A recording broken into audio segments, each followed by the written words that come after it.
Bonjour tout le monde, c'est Paul Lavoie avec vous, entraîneur chez Bionic Triathlon. Aujourd'hui, on répond à la question suivante qui est comment faire pour mieux récupérer après un entraînement pour défaire tout ce qui est courbature, raquage et douleurs musculaires. Je vous réponds en trois façons faciles que vous pouvez faire à la maison. Premièrement, il est important de comprendre c'est quoi le phénomène derrière tout ça. C'est que lors de l'entraînement, plus qu'on augmente le volume, donc la durée de l'entraînement, et plus qu'on augmente l'intensité de l'entraînement, donc l'effort qu'on va y mettre, eh bien, c'est là que euh, plus que ces deux valeurs-là sont élevées, plus qu'on a besoin de soins pour récupérer de nos courbatures et tout ça. Qu'est-ce qui se passe dans le muscle en tant que tel? C'est pas très compliqué. Quand on a un effort violent qui fait que on devient courbaturé, c'est que notre muscle, qui est des structures qui glissent l'une dans l'autre comme ça, et bien souvent il y a des micro-déchirures et les fibres se trouvent désalignées. Et en plus de ça, on rajoute le processus inflammatoire qui fait que quand on touche nos muscles, eh bien, ça fait mal le lendemain. Vous connaissez ça, hein? Moi aussi. Donc, une autre chose qui peut arriver aussi, c'est d'avoir des tensions musculaires, que les muscles vont rester crispés ensemble. C'est ça qu'on peut voir des symptômes de la bandelette iliotibiale apparaître ou tout simplement des nœuds dans le dos. Donc, qu'est-ce qu'on veut faire avec les trois stratégies que je vais vous nommer dans peu de temps? Le but de ces trois stratégies-là, c'est de réaligner les fibres musculaires, défaire les tensions et diminuer l'inflammation en faisant circuler l'oxygène dans le muscle. La première stratégie, c'est l'étirement. Le but derrière l'étirement, c'est de réaligner les fibres musculaires ensemble. Donc la théorie, c'est que si on étire le muscle, les fibres qui étaient désalignées vont se réaligner et les tensions vont se défaire pour pouvoir faire en sorte que le muscle contracte de nouveau. C'est vrai. Par contre, je vais vous expliquer à la fin du vidéo mes recommandations par rapport à ces trois stratégies-là. Pour l'étirement, je vous le dis tout de suite, il ne faut pas s'étirer tout de suite après l'entraînement. Parce que si on a des micro-déchirures dans le muscle et qu'on vient les étirer, ça peut devenir des macro-déchirures. Et ça, on ne veut pas ça.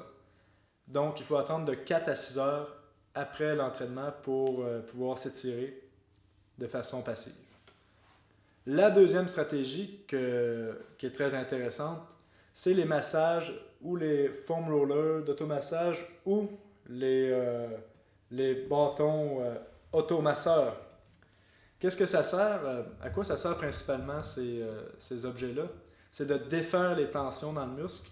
Et en défaisant les fameuses tensions dans le muscle, quand ils sont pris, on vient faire circuler l'oxygène, on enlève le lactate qui est pris dans les muscles. Et ça fait qu'on récupère non seulement plus vite, et on évite plusieurs blessures qui peuvent survenir à cause de ces tensions musculaires-là résiduelles. Et en plus de ça, ça réaligne les fibres musculaires. Par contre, on sait tout le monde que ça peut être très douloureux se passer le foam roller. Et c'est là que je vous parle de la troisième stratégie, qui est le cupping, les ventouses à la Michael Phelps. Qu'est-ce que c'est cette stratégie-là?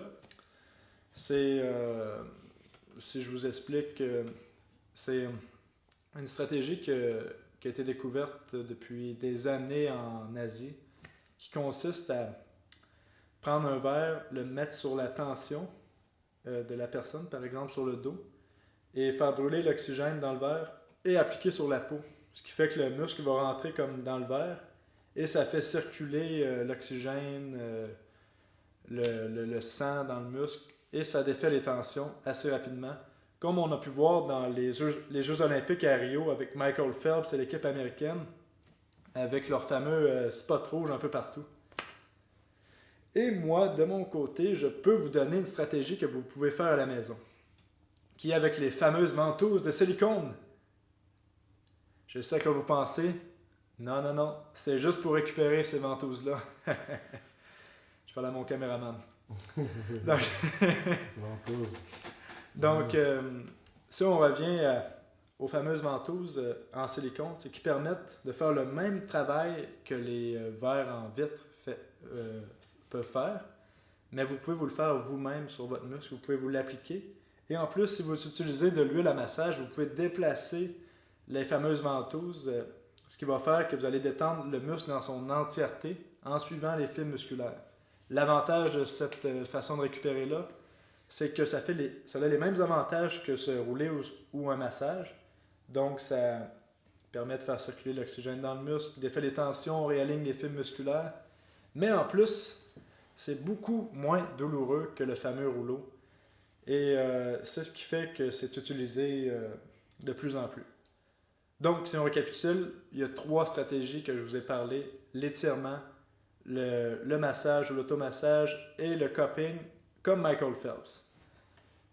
Le truc du coach que je peux vous donner, c'est assez simple. De mon côté, quand je fais un entraînement, à chaque entraînement, principalement pour la course à pied, je roule mes jambes et les principaux muscles, les quadriceps, les fessiers, les mollets. Et quand l'entraînement est plus volumineux ou plus intense, c'est là que je viens utiliser le cupping, que ça permet de défaire les tensions qui sont plus fortes et sans avoir de douleur. Et pour l'étirement, on attend de 4 à 6 heures après l'entraînement pour s'étirer, pour éviter les blessures. Donc, j'espère que ça a pu répondre à vos questions. C'est sûr qu'il y a d'autres stratégies qui permettent de récupérer, mais je voulais couvrir les 3 principales pour l'instant. Donc, merci d'avoir été là. Si vous avez aimé, n'hésitez pas à liker, partager et souscrire à notre chaîne YouTube.